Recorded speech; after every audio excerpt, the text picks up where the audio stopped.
All right, guys, what's going on? It's Jack, and welcome back to another video. So regardless of what kind of Splitgate fan you are, whether you're a more hardcore fan or whether you are more of a casual or somewhere in between, I'm pretty sure there's one specific question that the majority, if not all of us, have in mind right now in terms of what's going to go down in about 4.5 to 6 months from now.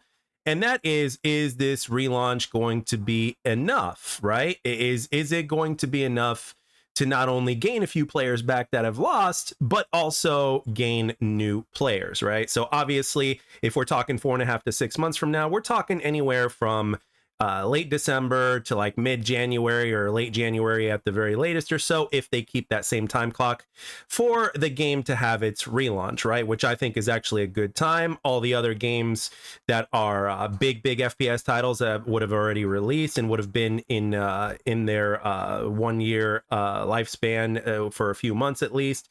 So it leaves room for Splitgate 2 to relaunch at the right time. Now, with that being said, I'm gonna basically lay everything down on the table that I think is going to be there at the relaunch, right? And one of the reasons why I'm making this video is basically to see if I can get additional feedback by not just the other Splitgate 2 fans, but people that still kind of look up Splitgate 2 in terms of trying to figure out what's going on and what's coming and when, because not all of them are in the loop. So this is kind of one of those videos to kind of address that. And again, I'm going to lay everything down on the table in terms of what I think is going to be there. And from everything we've been hinted at already, and no dev has given me any details. I don't have an insider source that has told me anything, but even if I did, I wouldn't say anything because they'd be trusting me in confidence, and I'm not going to break that kind of trust and get them into trouble. But with that being said, let's get into this so that way the video doesn't end up being super duper long. And I even wrote all this down over here, typed it in my laptop so that way I don't miss anything. So we're going to start with all the basic features. So what am I talking about? I'm talking about map voting, right? Game mode picking. Also, they're also reverting back to traditional game modes. So the game modes are not going to be anything too unfamiliar that casuals and hardcore fans are not familiar with, by the way.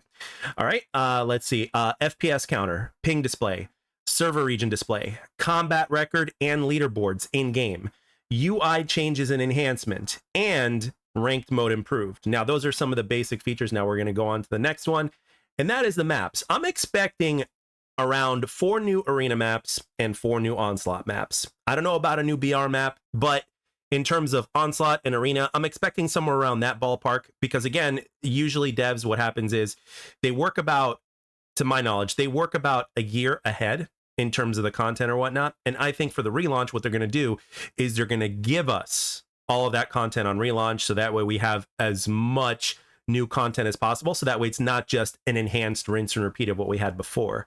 You know, remember, this is the last chance that these guys have with given with the smaller budget that they have compared to other FPS titles out there. So they know that this is basically like their last chance, and they have to make as big as impact as possible. So I think that's one of the reasons why they're saving it instead of drip feeding it to us now while we're in beta, while they're trying to perfect everything and having their heads down and just kind of making this the best that it possibly could, which makes absolute sense. All right. So 4 new arena maps, 4 new onslaught maps. Next up, a little bit about the BR. Again, I don't play BR. I don't even play onslaught. You know, arena is where I spend all of my time, literally. However, I am expecting that BR would be a little bit more on the traditional side with singles and duos included, because that is something that the community has been requesting quite a bit with singles and duos.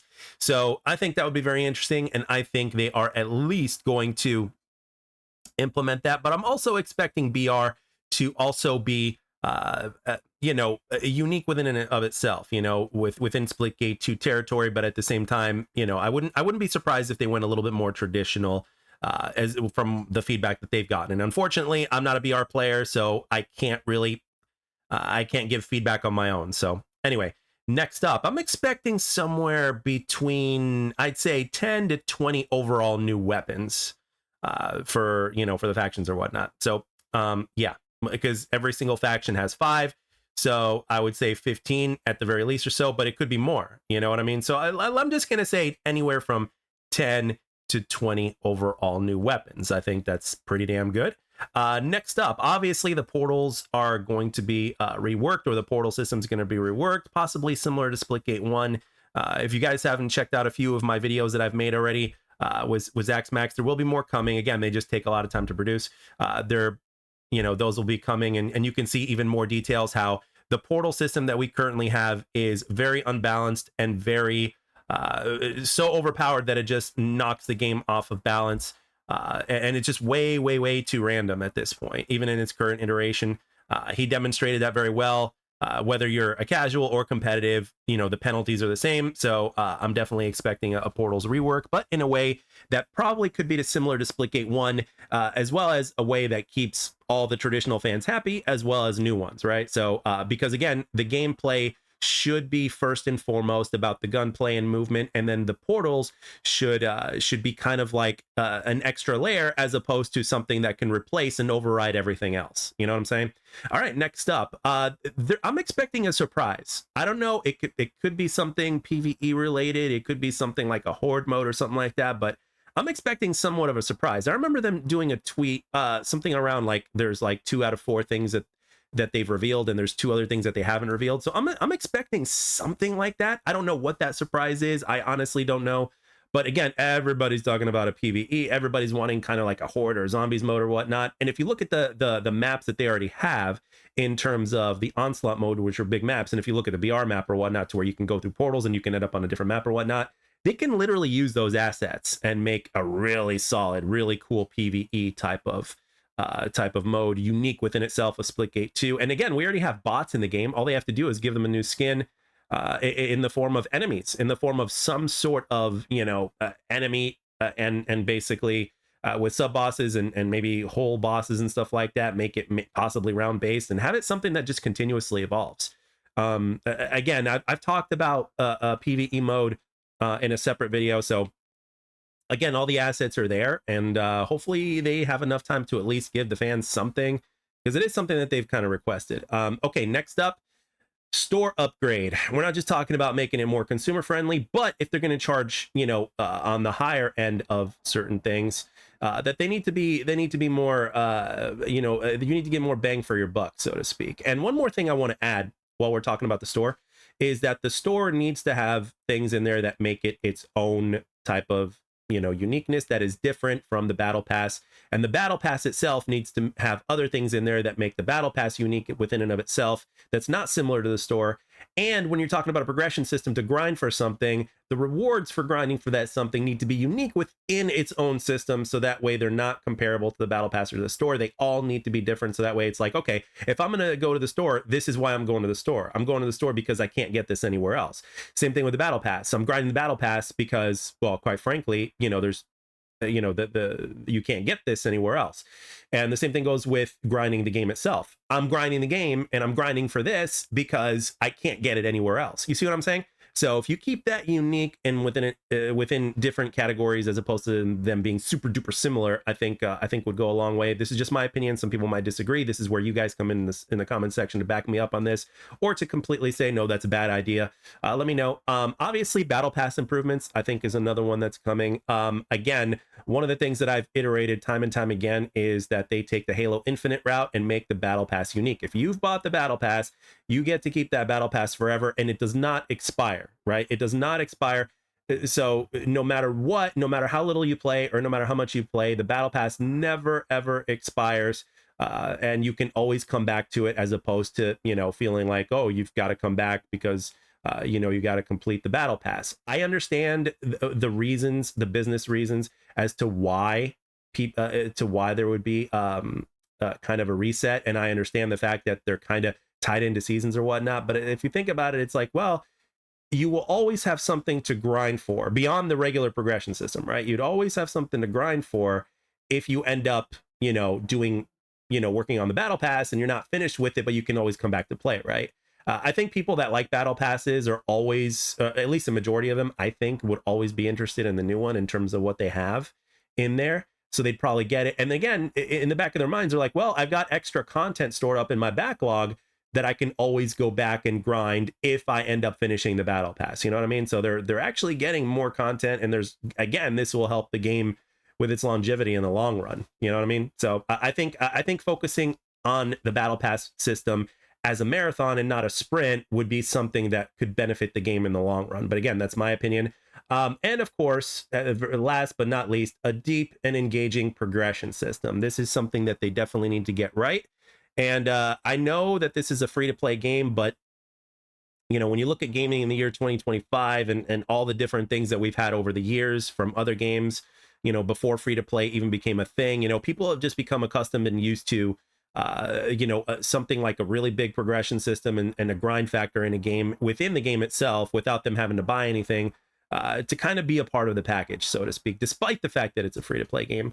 But like I said, the game lives or dies by the battle pass. So not just the battle pass, but by the store as well. So this is another reason why those two aspects of the game need to be unique within and of themselves. So that way, again, a player will be like, okay, this is what makes them different, right? So and so that way they don't kind of interfere with themselves as well, because the fact of the matter is this is a business and the game does need to make money. So now, as far as the store is concerned, I will have a separate video coming out about the store and as well as my ideas in terms of how to make it better, because my stream as of recently has kind of, again, as someone who's never really been interested in cosmetic or purchasing anything from any store, obviously for this game, I made the decision when it released to buy the Founders Pack, and that's because I wanted to support the game and to help give it as much longevity as possible, because I love the game so damn much. It's so much more fun. I've already put in over 350 hours into the game as it is already. You know, I enjoy the living hell out of it, and I wanted to continue on. But again, with that being said, that doesn't mean that there cannot be improvements and more bang for the buck. And I'll leave a separate video on that and also something that can also be very good for feedback as far as you guys are concerned, as far as the audience is concerned, because quite frankly, you know, you guys have your own ideas and you guys know a hell of a lot more about stores from different games than I do. So and again, that's the only reason why I bought anything from the store, because cosmetics mean nothing to me, but I know they mean a lot to you. But I think there's more that they can do that can really make things a lot more fruitful and give the game a lot more bang for their buck. So anyway, we'll talk about that in a separate video. But with that being said, I'm expecting the relaunch of the game to be something similar to this. I also have a couple of other radical ideas that I'm talking to Zax Max with behind the scenes, and we'll see what happens with that. But with that being said, I want to know in the comment section down below if all of this stuff, if not close to all of this stuff, comes to fruition, right? When this game relaunches, what do you think? Do you think that will be enough for you? You know, regardless of whether you're a new player or someone who just put the game down or whatever the deal is, or a hardcore player. Obviously, for the hardcore players, the game, from a gameplay perspective, is more than enough to keep us coming. But at the same time, there are hardcore players out there that have left for reasons that, you know, there's something that the game is lacking for them to keep them coming back, right? I'm obviously not one of these players. I love the gameplay that keeps me coming back, but for the rest of you though, like, would all of this for a relaunch be enough, right? Is that enough for you? Does that sound good? Does that sound like a lot to play with? Let me know in the comment section down below. If there's anything else you want to add to this, let it be known in the comment section below, because again, the devs are in fact watching. So anyway, guys, as always, I'd like to thank everybody for taking the time to watch and or listen. I hope you enjoyed the video, and I'll catch you guys on the next one.